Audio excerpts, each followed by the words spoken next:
was ordered to be sent to a psychiatric facility where he could be evaluated and continuously treated. But he was also eventually to be given more privileges and even be released under certain conditions. Which, that might sound pretty scary, understandably, but when I say that there were certain conditions, I mean very specific certain conditions. The board has ordered that Matthew Degrood be moved to the Alberta Hospital in Edmonton. There, if his treatment team approves, he will be allowed out into the community as long as he's supervised by a responsible adult. And he could even be placed in a halfway house under 24-hour supervision. Now, every year, Degrood's victims' families must attend annual reviews, which are like a progress report on his treatment and risk to reoffend.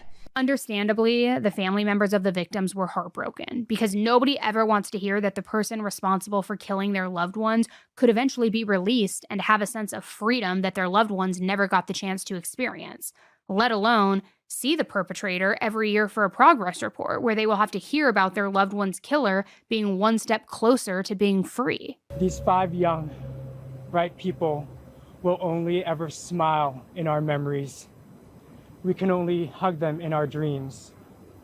And every moment, good or bad, will be spent wishing they could share it with us. There will be no peace for us.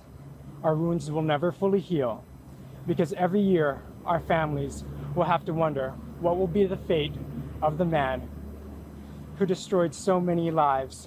These families all have a life sentence now. Our life sentence is to every year go to the mental health review board and try to make sure that this dangerous offender never gets out and has a chance to hurt anyone else. It's now been 10 years since Matthew's trial, but the updates coming in have been just as controversial as they were a decade ago. In 2018, Matthew addressed the families of his victims for the very first time, and he gave them an apology. He said, quote, "I have done a terrible wrong. What happened is a horrendous tragedy, and I desperately wish it never happened. I am truly sorry for what I've done. I take full responsibility for my illness." But the families of the victims couldn't help but notice they only got an apology at one of the hearings where he and his defense team were hoping for increased freedoms. So it came off a little bit manipulative. Then, in 2019, Matthew was already seeing privileges that many people don't feel he ever should have gotten. He was still detained, but he was permitted to apply for unsupervised day visits into the city. And the argument for allowing that is that it was, quote, the first step into transitioning him to a supervised group home. Now, plenty of people were mad about it, for good reason too, and there was a lot of back and forth, especially from the victims' family members. The recommendations from the treatment team are showing you the acceleration that's occurring within this process for a guy that killed 5 people. Their current recommendations, which I hope the review board will slow down a little bit, actually puts him on a faster track to absolute discharge than Vince Lee in Manitoba. He's at least 2 years ahead of him if you look at the history of Vince Lee in the news.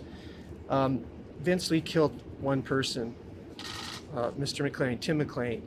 This guy mutilated 5 people, and they're already talking about putting him into a halfway house where he has unsupervised access to Edmonton.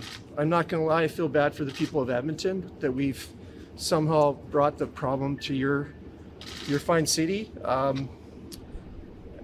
The accelerated recommendations are ridiculous to us. We don't agree with them, obviously, and we'll see what the board has to say.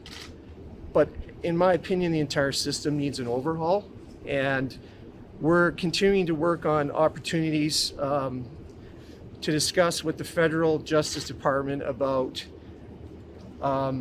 taking away absolute discharges for mentally ill murderers.